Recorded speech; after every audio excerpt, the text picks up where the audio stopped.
by having significant outreaches to governments like Saudi, Morocco, Qatar. You give these great counterparties the ability to have a touch point within the Hedera ecosystem. Andrew, welcome. We first met about a year ago. I wanted to get you on, so this has been a long time coming, but we appreciate that we finally got you on.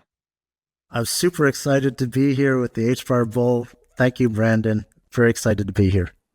Well, it's my pleasure. So, Andrew, to start off, can you just tell us a bit about yourself and what you do at the Hashgraph Association? Sure. My background is in quantitative financial risk management. And with the Hashgraph Association, I'm their head of venture investments and investments.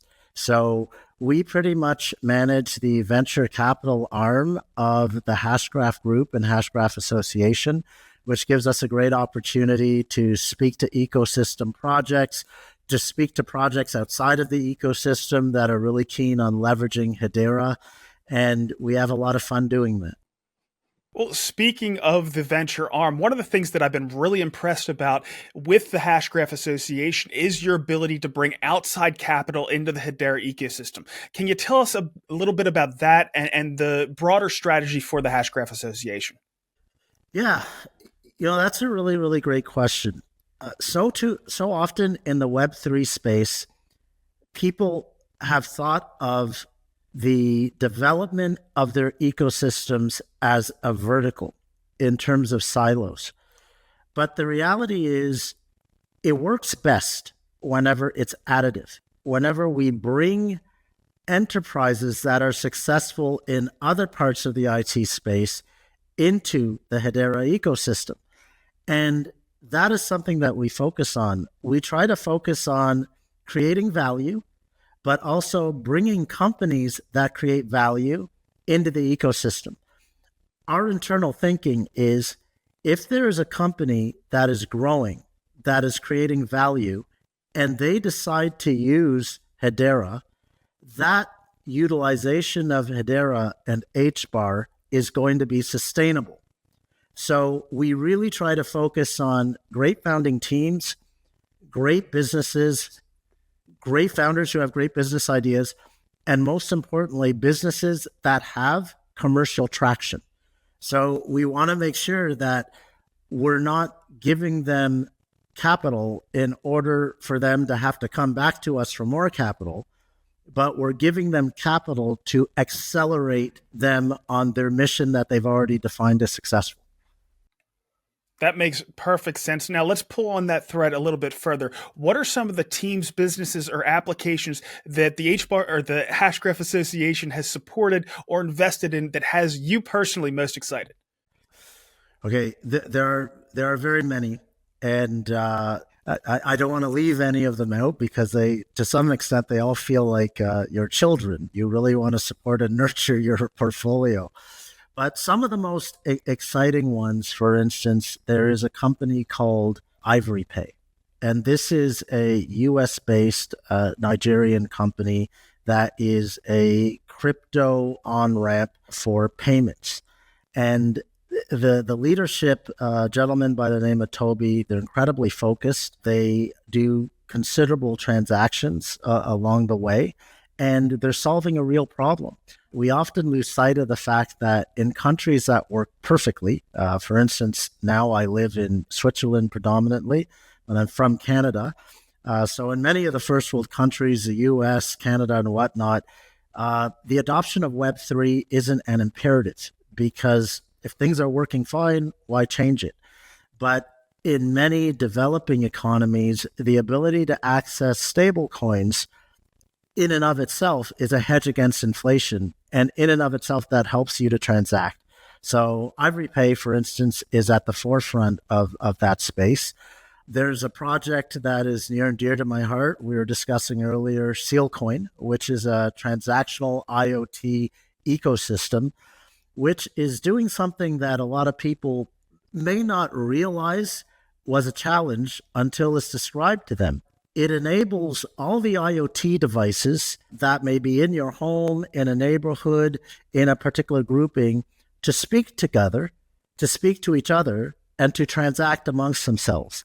So what SealCoin has done is effectively create an ecosystem of IoT devices that third-party institutions and individuals can upload devices, segregate them into groups that they based on their particular utility, and get them to communicate with each other.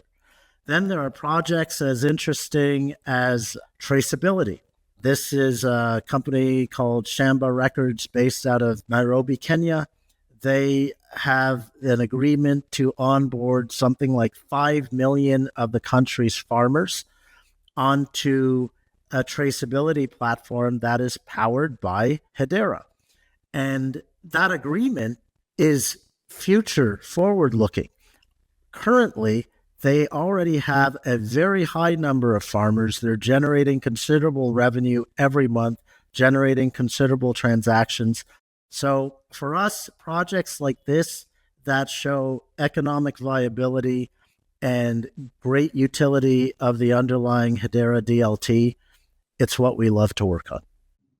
So Andrew, talking about this adoption, we have obviously these teams that are starting they're just starting that curve upward in their adoption. How do you think the broader measures of transaction volume and revenue for the Hedera network, how do you think that is all going to work together, and how is the rest of the market going to look at Hedera in the future?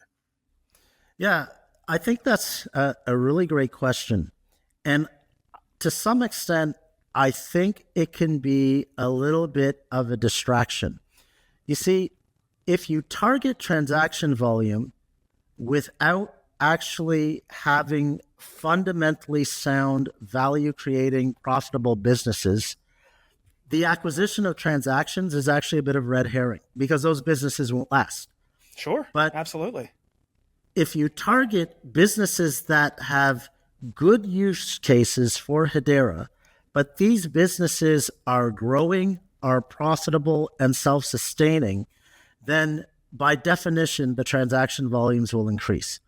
So I would argue that whilst transactions are important and critical, if you prioritize transactions over prioritizing fundamentally strong businesses, you actually end up with a less sustainable use case for Hedera.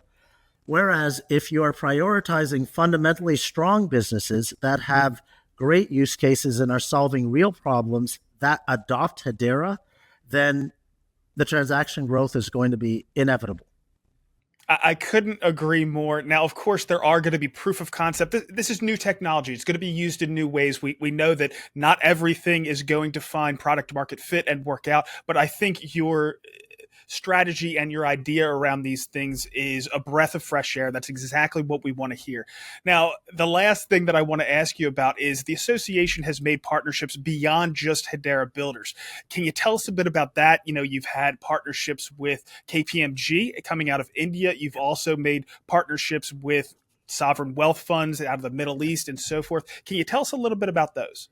Certainly. I think this is something where our CEOs, Kamal Yousefi and Stefan Dice, have been incredibly insightful. You can only grow as big as your network. And so, one of the key aspects of growing adoption of Hedera, particularly at an enterprise level, is ensuring that other large players are aware that they can use the Hedera DLT for their enterprise applications and they can deal with it with an SLA, service level agreement, and the same type of infrastructure that you could expect if you were purchasing, for instance, say, an Oracle database. What we sometimes fail to realize is that whilst Web3 and DLT are new technologies, one of the reasons why they're challenging to adopt is because there's nobody to call if you're having a hard time with an implementation. So through these partnerships with the Deloittes, with the KPMGs, PricewaterhouseCoopers, by having significant outreaches to governments like Saudi, Morocco, Qatar, what happens is you give these great counterparties, these new friends of Hedera, the ability to have a touch point within the Hedera ecosystem so they understand how we can work with them to better adopt and use Hedera and DLT. And that's something that we really pride ourselves on, that we deal with the Hedera and DLT space as an enterprise technology provider, not just a fad or a flash in the pan. And I think this is probably quite unique in the Web3 space. And it's an area that we are considering to, we are going to continue to work hard at developing. Well, you're certainly laying a fantastic foundation on a lot of different verticals there. Is there anything else you'd like to pass on to the Hedera community before we let you go? Yeah, I think the Hedera community is an amazing community. We have access to the governing council. Our technology is really second to none. And I think one of the greatest benefits of Hedera from my finance background is that the way the gas fees are structured, it makes it very possible for enterprises, for companies to budget and predict growth. Keep the faith and understand that the objective is to ensure enterprise adoption with solutions and companies that are solving real problems. If we continue to solve real problems with our technology, the sky's the limit. So we may not have the best NFT marketplace, but we certainly have the best in terms of enterprise adoption. And you've got a lot of people that are working hard to continue that growth. Well said, Andrew. We appreciate you coming on today, and we hope we can have you back really soon. Oh man, this has been a pleasure. And I'm a huge fan, by the way. I was telling you that before we started recording. So thank you so much for all you do for the Hedera ecosystem. I'm a huge, huge fan of your channel. Thank you. Well, it's absolutely my pleasure. And I'm a huge fan of so many of the use cases that the Hashgraph Association is enabling. So again, we appreciate all you're doing. All right, super. Thanks. I'm now posting these interviews of Hedera builders independently to my channel. The community, influencers, and media outlets are free to use this content to spread the word on what's being built on Hedera. Once they're all uploaded, you'll be able to go to my channel and search for whatever topic or team you're interested in to find more information. Or you'll be able to get the most recent Hedera news by watching the latest HBAR Weekly update. So check them out.